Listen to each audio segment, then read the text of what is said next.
ठीक है। तो इसके पहले वाले वीडियो में हमने आपको पढ़ाया पूरा पाषाण काल के बारे में, ठीक है। तो पूरा पाषाण काल में आपने जाना, अगर जो नए हैं वो इसके पिछले वाले वीडियो को आप देख लेंगे।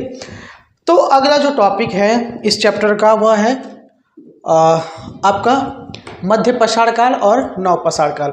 हम इसमें दोनों कवर करेंगे और इसके साथ ही साथ एक कवर करेंगे ताम्र पाषाण काल, ठीक। और इसके ठीक एक बाद एक और वीडियो इसका पार्ट होगा जिसमें हम बिहार के संदर्भ में पढ़ेंगे। जैसा मैंने पहले ही कह दिया है कि जितनी भी चीज़ें पढ़ेंगे वह बिहार के संदर्भ में लेकर ही पढ़ेंगे, ताकि हमको बिहार की जितने भी एग्ज़ाम होंगी वो सारी चीज़ें आपको एग्ज़ाम देने में, उसको सॉल्व करने में आसान होगा। तो फिलहाल हम शुरू करते हैं मध्य पाषाण काल के बारे में। तो हमने इसके ठीक पहले जब पढ़ा था पूरा पाषाण काल, तो पूरा पाषाण काल में हमने ये जाना था कि उस समय जो मनुष्य थे वह किस रूप में थे, आखेटक और खाद्य संग्राहक। इसमें अंतर क्या आया, मतलब जब समय बीती पूरा पाषाण काल से जब आते हैं मध्य पाषाण काल तक, तो इस काल में जो होता है अभी भी मानव एक हंटर के रूप में, एक शिकारी के रूप में, एक आखेटक के रूप में रहता है।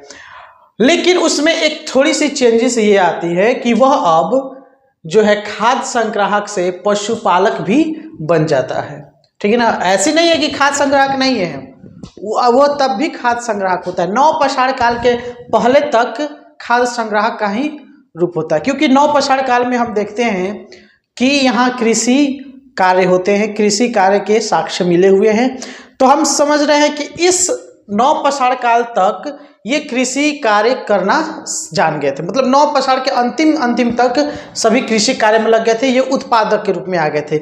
लेकिन जब बात आती है मध्य पाषाण काल में, जब अभी पूरा पाषाण काल का एज खत्म होता है और ये मध्य पाषाण काल में आते हैं, तो यहाँ पे जो मानव है वह धीरे धीरे पशुपालक की ओर पशुपालन करना शुरू करता है। तो हम इसी के बारे में जानेंगे, और इसमें इतनी सारी टॉपिक है मैंने पहले से लिख दिए ताकि कोई चीज़ टॉपिक छूटे नहीं ना। तो इसके बारे में कहा जाता है कि मध्य पाषाण काल जो है 10,000 ईसा पूर्व से 5500 ईसा पूर्व का कालखंड होता है, ठीक है। अब इसके बारे में जो चीज़ें हैं जब हम देखते हैं, इसकी एक संस्कृति होती है। संस्कृति मतलब देखिए, मैंने इसके पहले भी बताया संस्कृति के बारे में उसकी कुछ, लेकिन ये जो होता है, ये जो मध्य पाषाण काल है, यह नव पाषाण काल और पूरा पाषाण काल का दोनों सम्मिलित रूप है, ठीक है ना। दोनों एक मिला जुला इसकी संस्कृति होती है। जो पीछे वो थे वो भी होती है, और जो बदलाव नव पाषाण काल की तरफ आ रही है वो भी थे।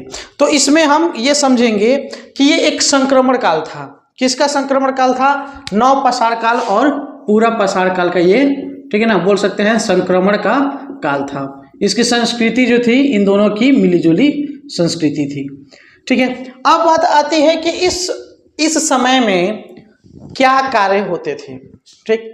तो इसमें यही होता था कि ये खाद्य संग्राहक का भी कार्य करते थे, ठीक है ना, शिकारी के रूप में भी कार्य करते थे, और धीरे धीरे पशुपालन की ओर अग्रसर होते हैं, ठीक है। तो हम इसमें अगर नोट करना होगा तो हम ये लिखेंगे कि इस काल में ये शिकार करते हैं, शिकार में मछलियाँ पकड़ते हैं, उसके बाद से जानवरों का शिकार करते हैं, और इसके साथ ही साथ, ठीक है ना, खाद्य वस्तुओं को भी संग्रहित करते हैं और अपना पेट भरते हैं। आगे चल के इनके बाद ये पशुपालन करना शुरू करते हैं, ठीक है ना। पशुओं को पालते हैं। सबसे पहले कुत्ते को पालतू बनाया गया था, ये चीज़ें आप याद रखेंगे कि सर्वप्रथम कुत्ते को पालतू बनाया गया। तो उसे धीरे धीरे जो है अपनी आवश्यकता अनुसार, जैसे कृषि कार्य जब नव पाषाण काल में आता है तो उस समय उन जंतुओं को बनाया जाता है जो कि खेती में कामगर आवश्यक हो, मतलब कामगर हो, ठीक है ना।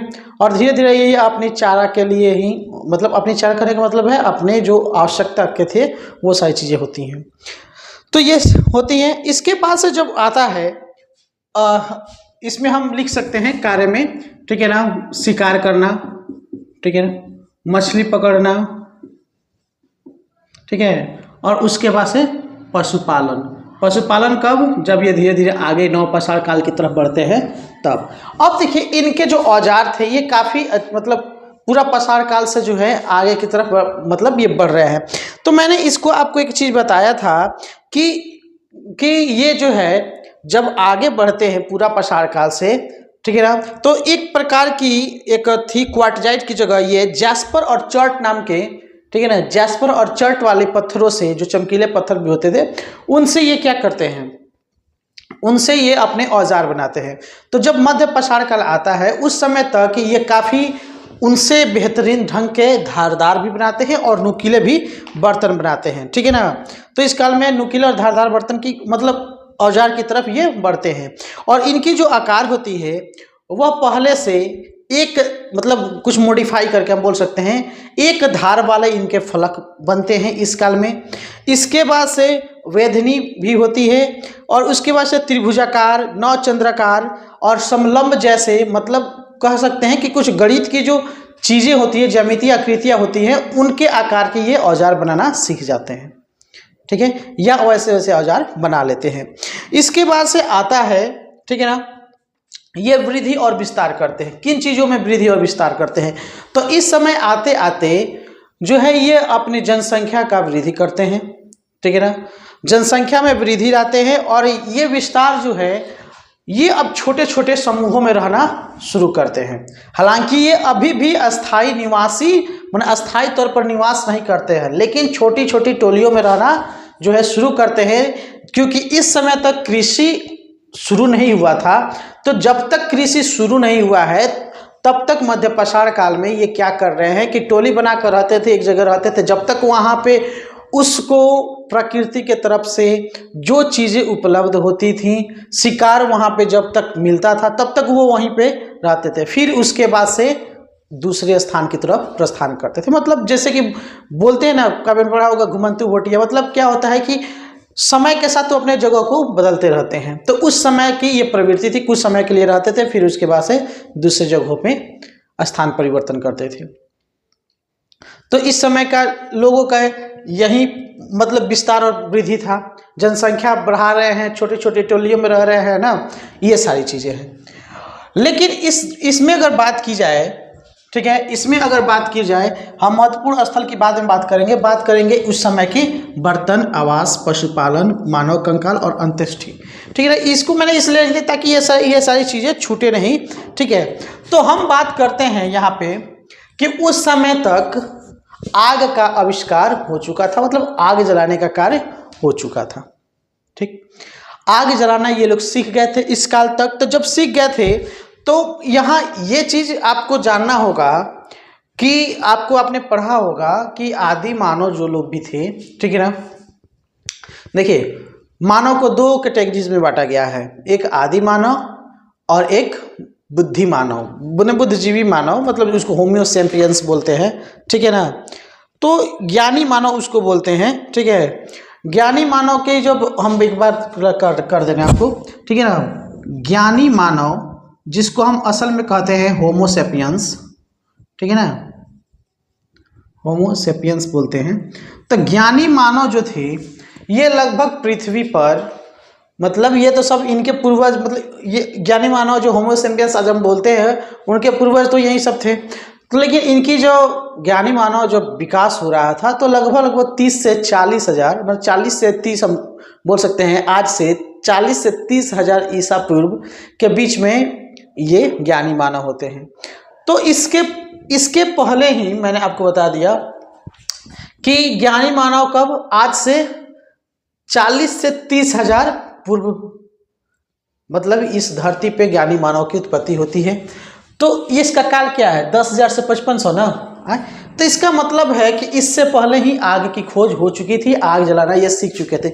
जब आग जलाना सीख चुके थे तो आपको ये भी पता होगा, आपने पढ़ा होगा कि सर्वप्रथम ये खाना पकाकर खाना कब शुरू किए। एक समय कहा जाता है कि जब जंगलों में आग लगती थी तो कई सारे जानवर जो है उसमें झुलस कर मर जाते थे, और इनकी ये चीज़ थी कि उनको सिर्फ मतलब शिकार करना था। कभी शिकार इनसे खुद मरे हुए स्थिति में आ जाते थे, जैसे झुलस के मर गए, तो इन्होंने ये स्वाद चखा जले हुए, और ये पहले कच्चे खाया करते थे आग से पूर्व, तो ये कच्चे खाया करते थे। उसके बाद से इन्होंने जले हुए का वो मीट वगैरह को इन्होंने खाया, तो उन्होंने चख के देखा कि भाई उनसे काफ़ी स्वादिष्ट ये सारी चीज़ें लगती हैं। तो उस स्थिति में उन्होंने उस शिकार को पकड़ के फिर उसको आग में पकाना शुरू करते हैं। तो उस स्थिति तक आग में है जो है आग की आविष्कार हो चुकी थी। तब ये लोग देखिए अब ये सारी चीज़ें आती हैं उनमें बर्तन का काम, ठीक है ना। तो इन्होंने बर्तन बनाना भी सीख लिया था इस काल में, ठीक है। और इस काल के जो है बर्तन के साक्ष्य भी मिले हैं चौपानी मांडो इलाहाबाद में। चौपानी मांडो इलाहाबाद आप रखेंगे याद, चौपानी मांडो इलाहाबाद में है, ठीक है ना, बाद जो कि अब प्रयागराज के नाम से जाना जाता है, ठीक है। तो चौपानी मांडो में बर्तन के साक्ष्य मिले हैं, इस काल के मध्य पाषाण काल के साक्ष्य मिले हैं, ठीक है ना। तो हम इसमें देखते हैं कि ये बर्तन भी बनाते थे, ठीक है ना, और ये बर्तन का प्रयोग भी करते थे, लेकिन उतनी बड़े स्तर पर नहीं करते थे, ठीक है। और चूंकि इस काल तक ये मिट्टी से ही संबंधित थे, तो कहीं कहीं पे मतलब बर्तन के साक्ष्य मिले हैं, बृहत स्तर पे इस काल में नहीं मिले हैं, लेकिन फिर भी ये बर्तन का प्रयोग करते थे। लेकिन जब नवपाषाण काल में आएंगे तो इसमें बहुत सारी चीज़ें जो है मिलती हैं, ठीक। तो ये हो गया। अब इनकी बात जब की जाती है आवास की, तो इनके आवास जो थे होते तो थे लेकिन ये अस्थायी थे, ठीक है ना, ये अस्थायी थे। ये कभी भी अस्थायी तौर पे इस काल में नहीं रहे। जब तक इनको शिकार मिला उस जगह पे, प्रकृति से जो भी चीज़ें खाने के लिए मिली उसी समय तक रहते थे, उसके बाद से अपना स्थान बदल देते थे, ठीक। तो इनका ये चीज़ था। उसके पास जो है पशुपालन की जब बात की जाती है, तो इसमें पशुपालन के जो है साक्ष्य तो मिलते हैं, ठीक है ना, साक्ष्य तो मिलते हैं, लेकिन मोटे मोटे तौर पे मतलब कुछ इसमें कम है। तो इसके लिए हम बोल सकते हैं कि मध्य पाषाण काल में पशुपालन के साक्ष्य तो मिले हैं, लेकिन तब तक मतलब उस समय तक, कब, मध्य पाषाण काल तक इसमें इसको अर्थव्यवस्था का हिस्सा नहीं बनाते थे। मतलब अपने लिए जरूरी जो अंग होती है वो उस समय तक नहीं बनाते हैं। ये सिर्फ पशुपालन तो करते हैं, लेकिन अपने जीवन का जो आधार है कि हाँ पशु, जैसे आजकल हम बोल सकते हैं कि पशुपालन करें, मुर्गी पालन कर रहे हैं, मधुमक्खी पालन कर रहे हैं, भेड़ पालन करते हैं, उसके बाद से बकरी पालन करते हैं, ये सारी चीज़ करते थे। क्या है, ये हमारे अर्थव्यवस्था का हिस्सा हो चुका है आज, ठीक है ना। लेकिन उस समय नहीं थी, उतनी मात्रा में नहीं थी, क्योंकि जानकारी ही नहीं था और आदमी को वो अभी अभी डेवलप कर रहे थे, अपनी बुद्धि का विकास कर रहे थे, तो इसमें थोड़ी सी कमी पाई गई है। फिर इसके बाद से देखते हैं जब इस काल का अंतिम चरण आता है तब तक ये पशुपालक बन जाते हैं। मतलब ये 5500 ईसा पूर्व आते आते जो अंतिम समय होता है उस समय तक ये पशुपालन करते हैं, पशुपालन सीखते हैं, पशुपालन के रूप में ये उभरते हैं, ठीक है। फिर इसके बाद से हम ये भी देखते हैं कि एक जगह है मध्य प्रदेश का आदमगढ़ और राजस्थान का बागोर, ठीक है ना, आदमगढ़ और बागोर, आदमगढ़ और बागोर, ये राजस्थान में है, ठीक है ना, और ये आपका आदमगढ़ एमपी मध्य प्रदेश में है, ठीक है। तो पशुपालन के बारे में ये जो है आपको एक साक्ष्य मिला है यहाँ पे, ठीक है ना। ये मध्य प्रदेश का आदमगढ़ और राजस्थान का बागौर नामक स्थान से ये पशुपालन के प्राचीनतम साक्ष्य मिले हैं। अब साक्ष्य किस रूप में मिला है आप इसको गूगल करके आप देख लेंगे, बहुत अच्छे तरह से समझ में आ जाएगा। मैंने आपको एक चीज़ बताया था कि चिरांद में मानव कंकाल का सिर प्राप्त हुआ था, ठीक है ना, पूरा पाषाण काल के। बात समझ में आई? आपने इसके ठीक पहले वाले जब वीडियो देखेंगे तो इसमें आपको बताया गया होगा कि चिरांद जो कि बिहार का सारण जिला के अंतर्गत आता है, तो उसमें जो है ये आपको मिला था मानव कंकाल का पूरा हिस्सा नहीं मिला था, सिर्फ उसका मानव का सिर मिला था। उसको कार्बन डेटिंग के माध्यम से पता किया गया कि वह जो है पूरा पाषाण काल का है। लेकिन इसमें जब हम बात करते हैं तो इसमें मानव काल के जो है मानव काल के साक्ष्य प्राप्त होते हैं। मैं बताऊंगा कहाँ प्राप्त होते हैं, ठीक है ना। और इसमें जो है अंत्येष्टि क्रिया का मतलब होता है फनरल मतलब क्या होता है, आदमी की मृत्यु के बाद उसको जलाना, उसको दफनाना। तो इस जो है इसके भी इसमें प्रमाण मिले हैं, साक्ष्य मिले हुए हैं। और कुछ इस तरह से हैं, यहाँ से अब दो यहाँ से देखेंगे, दो एक जगह आता है सराय नहर राय, ठीक है ना, सराय नहर राय आप याद रखेंगे, सराय नहर राय, ठीक है ना, ये जो है एक स्थान का नाम है। तो सराय नहर राय से सावधान के साक्ष्य मिले। सावधान मतलब क्या होता है, जहाँ पे बॉडी को जलाया जाता है, ठीक है ना, सावधान के साक्ष्य मिलते हैं यहाँ से, ठीक। फिर इसके बाद से हम ये भी देखते हैं कि महदहा एक स्थान और है, महदहा, महदहा।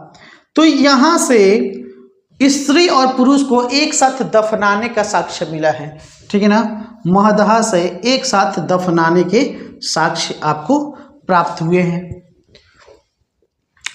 तो इसमें ये चीज पता चलता है कि जैसे आज हम कहते हैं ना कि जब तक मनुष्य के शरीर को ना जला दे, जैसे हिंदू धर्म की बात करें, तब तक आत्मा की शांति नहीं मिलेगी, वो स्वर्ग को नहीं सिधारेगा, ठीक है, वो उसका आत्मा भटकता रहेगा। वैसे ही ठीक इसके विपरीत इस्लाम धर्म में है, ठीक है, शरीर को दफनाया जाता है, ठीक। तो इससे ये पता चलता है कि इस काल में, मतलब मध्य पाषाण काल में, जाहिर सी बात है कुछ ना कुछ लौकिक विश्वास जो होती हैं, मतलब जो धार्मिक, जो हम आज विश्वास करते हैं, ईश्वर पर विश्वास करते हैं, ठीक है ना, आप अपने अल्लाह पर विश्वास करते हैं, इसी तरह विभिन्न धर्मों के अपने अपने कुछ मान्यताएं होती हैं। तो उसके अनुसार हम यहाँ ये भी देखते हैं कि कुछ लोग दफनाते हैं, कुछ लोग उसको जलाते हैं। तो इससे ये पता चलता है कि ये भी लोग विश्वास करते थे, ऐसी अवस्थाओं में रखते थे, ठीक है ना। एक और चीज हम देखते हैं कि सराय नहर, ये जो राय था, सराय नहर राय, यहाँ से कुछ युद्ध के भी साक्ष्य मिलते हैं, कुछ युद्ध के भी साक्ष्य मिलते हैं। आप इसको गूगल करके आप सही से पढ़ लेंगे कि सराय नहर राय में क्या क्या है, पूरा डिटेल में आपको पता चल जाएगा।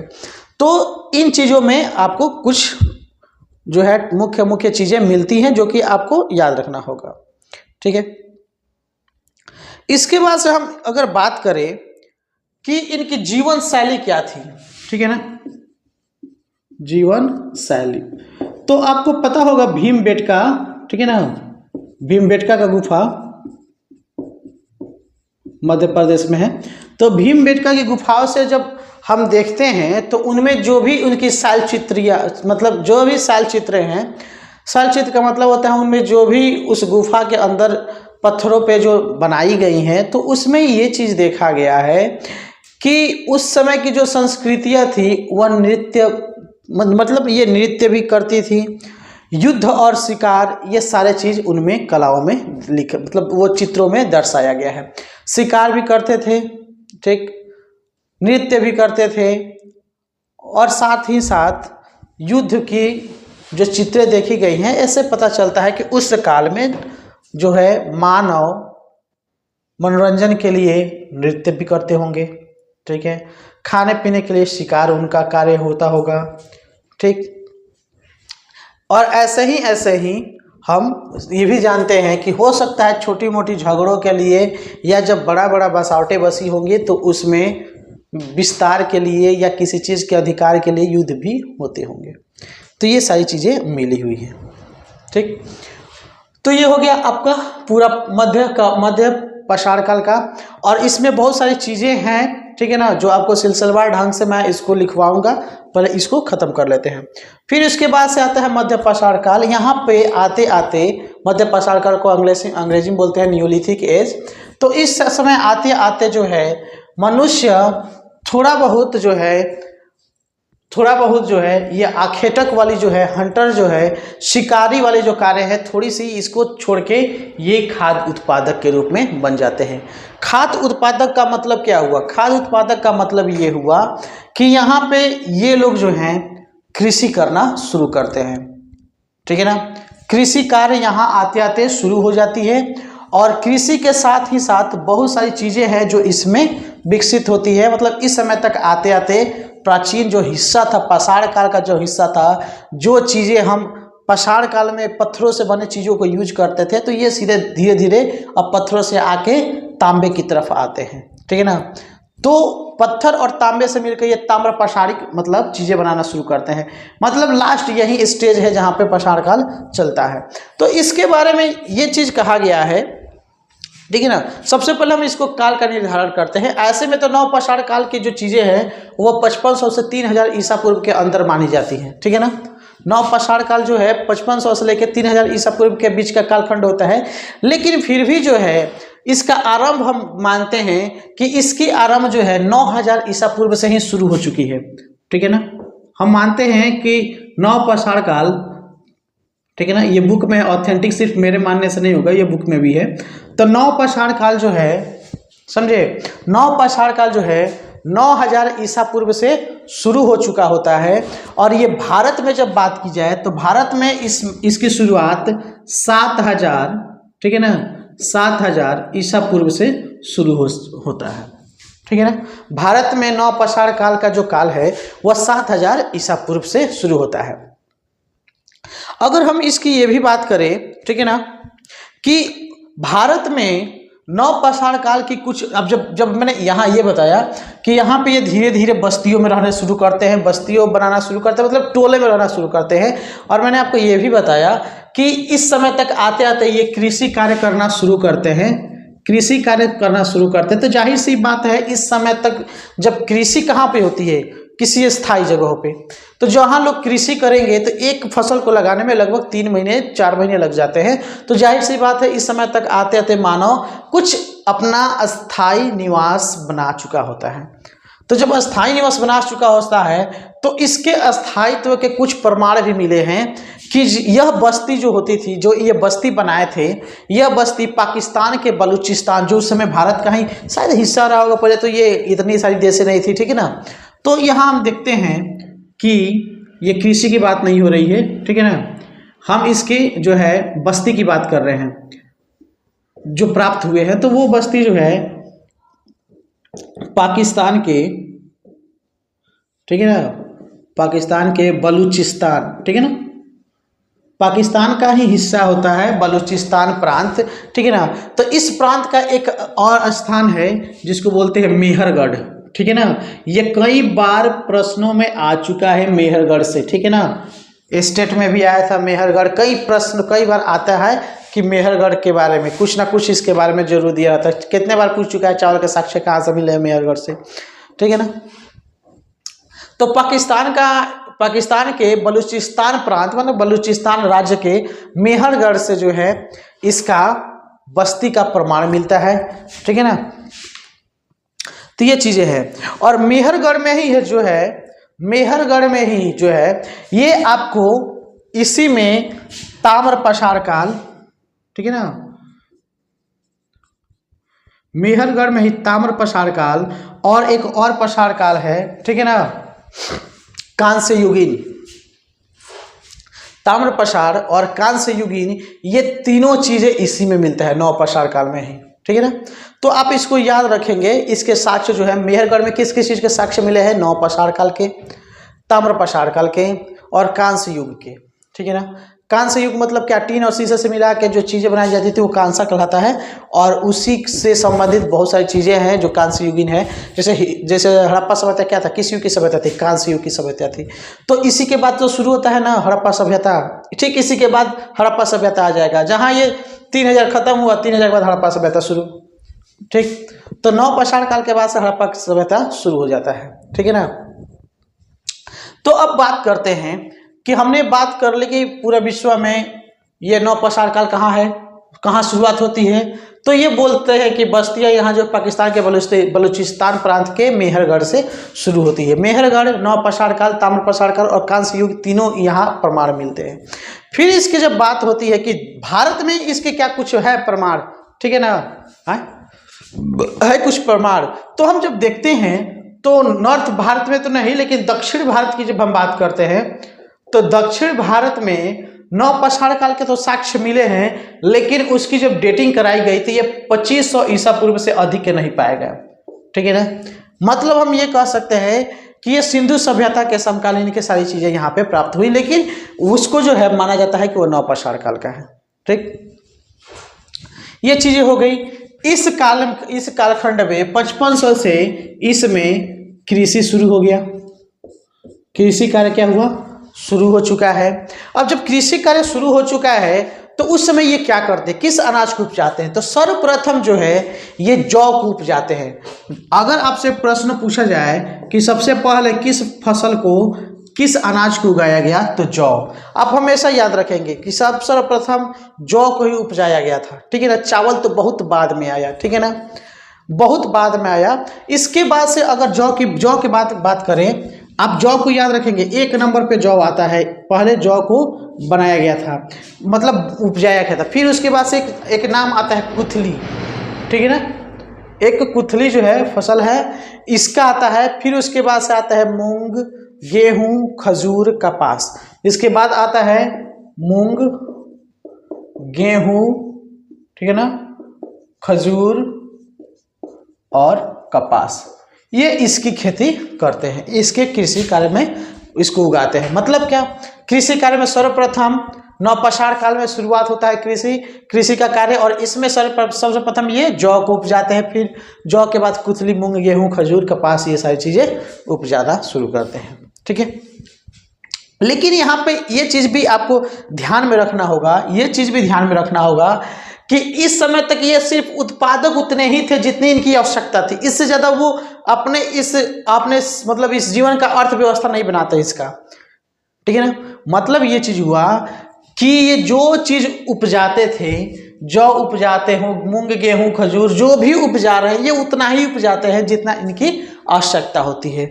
तो ये इनके कोई मुख्य कार्य के रूप में नहीं था। अब ये बोल सकते हैं कि हाँ यही चीज इसका है, तो वो सारी चीजें नहीं है। ये अपने जीवन का अर्थव्यवस्था का हिस्सा नहीं बनाते हैं, ये सिर्फ अपनी आवश्यकता के लिए उपजाते हैं। फिर इसके बाद से जब हम बात करते हैं कि कृषि तो कार्य करते हैं, ठीक है, अब अस्थायी रूप से निवास भी करते हैं। तो निवास होता है तो इनकी आवास किस प्रकृति की होती है, किस तरह आवास इनके बने होते हैं। आपने ये भी पढ़ा होगा कि जब हड़प्पा सभ्यता या इसके ठीक बाद वाली सभ्यता आई तो वो जो थी पक्के मकानों में रहते थे, मतलब ईंटों के बने होते, मतलब आज से 2500 ईसा पूर्व, 3000 ईसा पूर्व, मतलब ईसा पूर्व के समय में ये ईंट का प्रचलन हो चुका था, ईंट बनने शुरू हो गए थे, ईंटों के घर बनते थे, ठीक है ना। तो हम यहाँ ये भी जानने की कोशिश करें क्या नवपाषाण काल में ऐसी कोई व्यवस्था थी। तो नवपाषाण काल जो है उस समय आवास के संदर्भ में ऐसी कोई चीज नहीं थी, सारे मकान कच्चे हुआ करते थे। अब कच्चे में भी किस चीज के, ठीक है ना, ये कच्चे में बनाते थे, आप याद रखेंगे इसमें मिट्टी के, ठीक है ना, किस चीज के बने होते थे, मिट्टी के बने होते थे। और सरकंडे समझते हैं ना, आपने झोपड़ी देखा होगा, झोपड़ी पे घास फूसों के साथ वो बनाते हैं, तो उसी में एक होता है सरकंडा, ठीक है ना। तो उन चीजों के बने होते थे इनके ये आवास, ठीक है ना। अब इसके साथ साथ हम देखते हैं कि इनमें कुछ ऐसे भी साक्ष्य मिले हैं, ठीक है ना, इनमें कुछ ऐसे भी साक्ष्य मिले हैं जो गर्त आवास थे। गर्त आवास समझते हैं, गर्त आवास मतलब गर्त आवास का मतलब ये होता है गड्ढा घर। मतलब गड्ढा घर मतलब समझते हैं कैसे, ये जमीन हो गया, जमीन पे गड्ढा करके अपना घर बना के रह रहे हैं, तो वो गड्ढा घर उसको बोलते हैं। जैसे कि कई सारे, अब जैसे कोई छोटा सा जीव है, कोई जीव है, वो क्या करता है, बिल कर करके रहता है ना, तो उस तरह क्या हुआ, जमीन पे छेद कर रहा है। तो उसी प्रकार से उस समय भी घर हुआ करता, जो गड्ढे बना के उसके ऊपर वो टेंट जैसे, आप यूँ बोल सके झोपड़ी का जो ऊपरी हिस्सा होता है उसको लगा के ये रहते थे, ठीक है ना। और ये ऐसे नहीं बता रहा हूँ, ठीक है ना, इसके साक्ष्य मिले हैं। एक जगह है बुर्जहोम, ठीक है ना, एक जगह है बुर्जहोम, ठीक है ना। बुर्जहोम में जो है गर्त आवास मिला हुआ है, ठीक है ना, गर्त आवास मिला है। एक और जो नाम आता है गुफ, ठीक है ना, गुफ कराल, एक नाम आता है गुफ कराल। अब इसको इस सबको याद रखेंगे आप, ठीक है ना, कि कहाँ पे क्या चीज़ मिला है। तो बुर्जहोम और गुफ कराल में जो है ये दोनों गर्त निवास मिले हैं। तो अब बात आती है कि जब ये बनाते थे मिट्टी और सरकंडे के जो घर थे वह किस आकृति के हुआ करते थे, ठीक है ना, त्रिभुजाकार थे, आयताकार थे, गोलाकार थे, ठीक है ना। तो ये ज़्यादातर जो चीज़ें हैं ये गोलाकार बनाते थे, ये जितने भी आवास जो थी इनकी गोलाकार होती थी और कहीं कहीं पे आयताकार, ज़्यादातर गोलाकार बनते थे लेकिन कहीं कहीं पे आयताकार भी मिलते थे। दुमंजिले जैसे ये अभी नहीं है, ये सभी सिंगल बनाते थे, छोटे छोटे बनाते थे, ठीक। इसके बाद से जब हम बात करें, ठीक है ना, इनके उपकरणों की, ठीक है ना, हम इनके कुछ उपकरण की बात करें कि इस समय तक क्या क्या उपकरण हो चुके थे। तो कहने का मतलब है ये सारी जितनी भी औजारें पहले बने थे, ठीक है ना, पूरा पाषाण काल में, नवपाषाण काल, वो सब चलते आ रहे हैं, वो इसमें कोई नहीं है, जो चीज़ बन चुका है वो चलते आ रहा है, नया क्या था इसमें, ठीक है ना।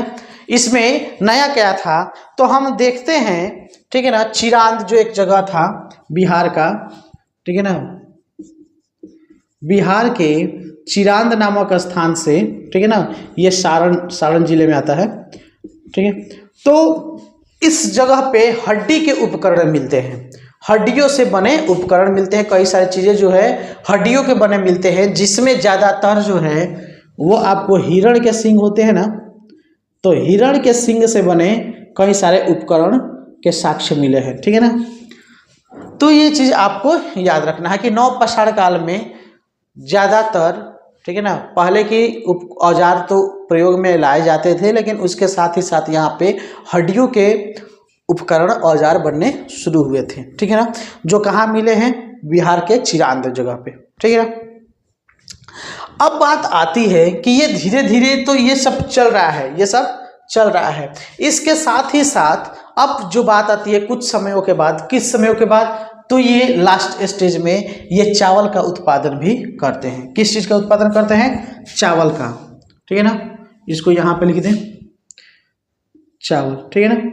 तो ये धीरे धीरे चावल का उत्पादन भी करते हैं, और चावल के जहाँ साक्ष्य की बात है, चूँकि हम प्राचीन इतिहास पढ़ रहे हैं, उसमें भी बहुत सारी प्राचीन, पूरा पाषाण काल की बात कर रहे हैं, पाषाण काल की बात कर रहे हैं, तो हम इसमें ये तो जानेंगे ना कि भाई चावल मिला है तो कब मिला था, कहाँ मिला था।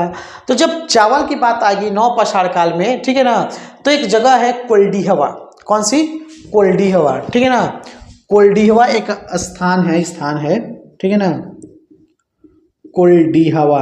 अब ये कोल्डीहवा कहाँ है, तो कोल्डीहवा की बात करें तो आज के इलाहाबाद, ठीक है ना, जिसको प्रयागराज के नाम से जाना जा रहा है, ठीक है ना, तो आज के कोल्डीहवा जो है, इसमें चावल के सबसे प्राचीनतम साक्ष्य मिले हैं, चावल के प्राचीनतम साक्ष्य, ठीक है ना। तो कोल्डीहवा प्रयागराज में कहाँ मिले हैं, चावल के क्या, प्राचीनतम साक्ष्य, ठीक है ना, प्राचीनतम साक्ष्य जो है, मेहरगढ़ से भी चावल का साक्ष्य मिला, लेकिन यहाँ सब समझेंगे कि कोल्डीहवा इलाहाबाद जो प्रयागराज का हिस्सा है वहाँ से भी मिला है। अब इसके बाद से ये भी जो देखते हैं, ये नवपाषाण काल के लोग जो थे बहुत ही आभूषण के प्रेमी थे, ठीक है ना, बहुत ही आभूषण प्रेमी थे, ठीक है ना, आभूषण प्रेमी भी थे, और ये जो थे इस समय तक बर्तन ये बनाते थे, ठीक है ना, इसमें क्या बना रहे थे, बर्तन, आभूषण प्रेमी थे, मैं बताऊंगा। तो इसके साथ साथ ये बर्तन भी बना लेते थे, और बर्तन जो था वो चाक पे बनाते थे, किस चीज़ पे, चाक पे बनाते थे, मिट्टी के बर्तन बनाते थे। और यहीं तक नहीं, ये बर्तन इस तरह से भी बनाते थे कि अपने जो अनाज उत्पादन होता था उसको भी संग्रहित कर सकें, ठीक है ना, बर्तन भी बनाते थे, चाक में बनाते थे, मिट्टी के भी बनाते थे, और इसके साथ ही साथ वो इतने भी बड़े बर्तन बनाते थे ताकि वो जो चीज़ें हैं, अनाज जो है उसको स्टोर किया जा सके, संग्रहित किया जा सके, ठीक है। और यहाँ ये भी कह सकते हैं कि इनके जो बर्तन हुआ करते थे वह काफ़ी पॉलिशदार हुआ करते थे, धूसर भी हुआ करते थे, और चटाई की छाप वाले भी मृदभांड मतलब वो मिट्टी के बर्तन वो बनाते थे ये लोग, ठीक है ना। तो बात आपको समझ में आ गई। मैंने यहाँ पे कुछ स्थल के नाम भी बता दिए, ये सारी चीज़ें आप इसको याद रखेंगे, ठीक है ना। चलिए, आप कुछ चीज़ें हैं जो आप इसको नोट कर लेंगे, थोड़ा कॉपी पेन निकाल कर आप इसको नोट कर लेंगे, ठीक है ना, ज़्यादा नहीं है, 5-6 चीज़ें हैं जो आप इसको नोट कर लें। तो पहला चीज़ है कि एक जगह है पंचोह विंध्य क्षेत्र का, ठीक है ना, आप इसको लिख लेंगे, पंचोह, ठीक है ना, विंध्य पर्वत का क्षेत्र है, विंध्य क्षेत्र। अब इसको थोड़ा इसके बारे में नोट कर लेंगे। तो पंचोह जो है ये नवपाषाण, ताम्रपाषाण और लौह युग की क्रमवार तरीके से जानकारी मिलती है इस जगह पे। कहाँ पे? पंचोह पे, ठीक है ना। मतलब इतना सारी चीज़ पढ़ ली है, तो कुछ स्थान देखो, इसमें से सिर्फ आपको ये पूछेगा कि किस काल का कौन सा स्थान किससे रिलेटेड है, कहाँ पे क्या मिला, ये सारी चीज़ें इसमें पूछा जाता है। जैसे कि मैं आपको कुछ प्रश्न बता दूं कि भारत में पशुपालन और कृषि के प्राचीनतम साक्ष्य प्राप्त हुए हैं, कहाँ से प्राप्त हुए हैं? पशुपालन और कृषि के साक्ष्य कहाँ से प्राप्त हुए भाई? अभी बताया है, मेहरगढ़ से। ये 64वीं बीपीएससी में पूछा हुआ था। इसके बाद से आपको पूछा था कि कैल्कोलिथिक युग किसे कहा जाता है, तो अभी पढ़ाने वाला है कैल्कोलिथिक युग, यहीं पे है ताम्र पाषाण काल कैल्कोलिथिक। तो ये क्यों आपको अंग्रेजी बता रहे हैं, क्योंकि ये अंग्रेजी लिखेगा हिंदी या पूछेगा अंग्रेजी में कि किस काल को बोलते हैं, ठीक है ना। तो कैल्कोलिथिक मतलब क्या होता है, ताम्र पाषाण, तो वहीं पूछा था 44वीं बीपीएससी में। भीमबेटका की गुफाएं कहाँ है, भोपाल, क्या बोलते हैं आपको, पंचमढ़ी, ये सारी चीज़ें दिया हुआ है रायसेन में ये है। इसके बाद से यहीं आपको पूछा हुआ था राष्ट्रीय मानव संग्रहालय कहाँ है, ये चीज़ें आपको बताएंगे। इसके बाद से यही पूछा था कि ज्ञानी मानव होमोसेपियंस का पृथ्वी पर प्रवेश पृथ्वी पर कब हुआ था, तो बताइए 30 या 40, अभी बताएं आपको। ये सारी पूछी हुई चीज़ें हैं। अब वहीं भी आपको ये भी पूछा हुआ है कि मानव द्वारा सर्वप्रथम प्रयुक्त अनाज कौन सा था, मानव द्वारा सर्वप्रथम प्रयुक्त अनाज कौन सा था, अभी आपको बताएं जौ, फिर उसके बाद से कुथली, मूंग, गेहूँ, खजूर और कपास। तो ये सारी चीज़ें जो है पहले से आ चुकी हैं, तो आप इसको सीरियसली आप इसको लेंगे, ठीक है। तो इसलिए कोई चीज़ छूटे नहीं, मैं आपको लिखवाना चाह रहा हूँ, आप इसको लिख लें, ठीक है ना। फिर उसके बाद से आते हैं ताम्र पाषाण काल की तरफ। तो आप लिख लेंगे ये चीज़ कि पंचो जो कि विंध्य क्षेत्र का है, नवपाषाण, ताम्र पाषाण और लौह युग की क्रमवार तरीके से जानकारी मिलती है, कहाँ पे, पंचोह में। फिर उसके बाद से आती है उत्तर भारत की संस्कृति। मैंने अभी बताया था आपको दक्षिण भारत की संस्कृति के बारे में, दक्षिण भारत के बारे में, जहाँ पे 2500 ईसा पूर्व से अधिक की नहीं बताई। तो जब हम यहाँ पे देखते हैं तो उत्तर भारत की संस्कृति में आप नोट करेंगे बुर्ज होम और गुफ कराल, ठीक है ना, बुर्ज होम और गुफ कराल, कहाँ पे मैंने लिखा था, हाँ यहाँ पे, बुर्ज होम और गुफ कराल, ठीक है ना, आप इसको नोट करेंगे। ये जो है डी टेरा और पीटरसन ने इन स्थलों की खोज की थी, डी टेरा, ठीक है ना, आप इसको बुर्ज होम की खोज किसने की थी, डी टेरा, ठीक है ना। तो डी टेरा ने बुर्ज होम की खोज की थी और उसके बाद पीटरसन ने गुफ कराल, ठीक है। तब इसे लिख लेंगे कि बुर्ज होम और गुफ कराल, डी टेरा और पीटरसन ने इनकी खोज की थी, ठीक है ना। अब इसके बाद से लिख सकते हैं ये भी कि उत्तर भारत की संस्कृति जो कश्मीर है, ठीक है ना, ये सब उत्तर भारत की संस्कृति कश्मीर की बात की जा रही है। उसके बाद से गर्त आवास के साक्ष्य, हड्डी के उपकरण और समाधान यहाँ से मिले, कहाँ से, कश्मीर से, इसको आप नोट कर लेंगे। अब एक चीज जो है हम यहाँ पे थोड़ा ध्यान देंगे, ठीक है ना, आप इसको लिख लेंगे मालवा, ठीक, बुर्ज होम, जोरवे, जोरवे, आप इसको नोट करते चलेंगे, ठीक है ना, जोरवे, दक्षिणी नवपाषाण, पूर्वी नवपाषाण, दक्षिणी नवपाषाण, ठीक है ना, पूर्वी नवपाषाण, ठीक। आप देखेंगे कि इन जगहों पे, ठीक है ना, इन जगहों पे, ठीक है ना, किस संस्कृति में कौन से बर्तन मिले हैं, ठीक है ना, आप इसको नोट कर देंगे। मालवा में काला लाल, बुर्ज होम में धूसर, ठीक है ना, इसमें कौन, काला लाल, इसमें धूसर, और जोरवे में जो है, जोरवे में लाल, जोरवे में लाल, और दक्षिणी नवपाषाण में आप लिख लेंगे चमकीला धूसर और पूर्वी नवपाषाण में भूरा लाल। ये इस समय में ऐसे बर्तन मिलते थे, सब मिट्टी के ही बर्तन मिलते थे, मृदभांड ही मिलते थे, लेकिन उनकी कलर जो थी आपको मालवा संस्कृति में काला लाल मिलता था, बुर्ज होम में धूसर मिलता था, जोरवे में लाल मिलता था, दक्षिण नवपाषाण में चमकीला धूसर कलर का होता था और पूर्वी नवपाषाण में भूरा लाल कलर का होता था। तो ये बर्तनें थी। और बुर्ज होम के बारे में आप एक चीज़ और लिखेंगे कि बुर्ज होम की अर्थव्यवस्था शिकार और मछली के शिकार पर आधारित था। अब शिकार मतलब किस चीज़ के, जानवरों के शिकार और मछली के शिकार पर आधारित था। इसके बाद जब परिवर्तन होता है तो दूसरे चरण में कृषि एवं पशुपालन का भी प्रमाण मिलता है। यानी पहले का जो था, पहले पशुपालन भी करते हैं, मतलब उसके पहले सिर्फ शिकार करते हैं, फिर उसके बाद से पशुपालन और कृषि करते हैं, ठीक है ना। और बुर्जहोम इसलिए इम्पोर्टेंट है कि एक बार प्रश्न पूछा था कि किस स्थान पे पालतू कुत्ते को दफनाने का साक्ष्य मिला है, ठीक है ना। किस स्थान पे पालतू कुत्ते को दफनाने का साक्ष्य मिला है, तो वो था बुर्जहोम, ठीक है ना। तो ये इम्पोर्टेंट है, इसको लिख लेंगे।